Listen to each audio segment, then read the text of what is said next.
रानी की कृपा आप सब पर बनी रहे। एक नदी थी जंगल में और काफ़ी वेगवती नदी थी। बहती जा रही थी, बहती जा रही थी। अचानक एक पीपल के पेड़ से 2 पत्ते गिरे उस नदी में। एक पत्ता सीधा गिरा और एक पत्ता आड़ा गिरा। अब दोनों बहने लगे। आड़ा पत्ता अड़ गया कि मैं आज पति इस नदी को रोक कर ही मानूंगा। मुझे बहा के ले जा रही है, मैं टेढ़ा मेढ़ा बह रहा हूँ और मैं इसे आगे बढ़ने नहीं दूंगा। और इस पे वो संघर्ष में लग गया और पूरी कोशिश पर क्या नदी के वेग में कहीं पत्ते रुक सकते हैं या पत्ते नदी को रोक सकते हैं? कभी नहीं।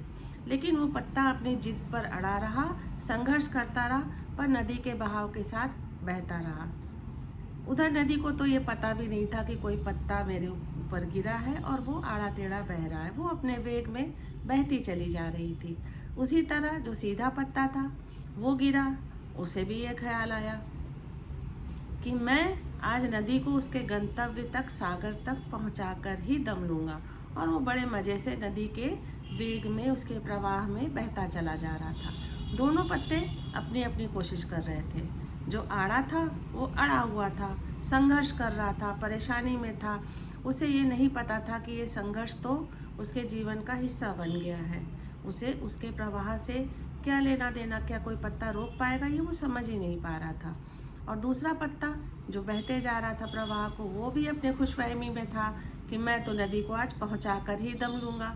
नदी को भी नहीं पता था दूसरे पत्ते के बारे में। इतनी विशाल नदी में 2-4 पत्तों की क्या मूल्य होगा? नदी है वो तो बहते रहती है। इसी तरह हमारा जीवन भी है जो अपने प्रवाह में बहता रहता है। कभी सुख का आता है प्रवाह और कभी दुख का आता है। तो हमें सुख के प्रवाह को भी जैसे खुशी खुशी हम जीते हैं, हंसते हुए स्वीकार करते हैं। माता की कृपा से, ईश्वर की कृपा से हमारे ऊपर सुख आया है। हो सकता है हमारे कुछ कर्म, कुछ प्रारब्ध ऐसे हों जो हमें दुख की सामना करने के लिए तैयार करें, तो हमें दुख को भी उसी तरह सह लेना चाहिए। ये हमारे जीवन का हिस्सा है। सुख और दुख दोनों हमारे जीवन में आते, कोई भी इससे नहीं बच पाया है।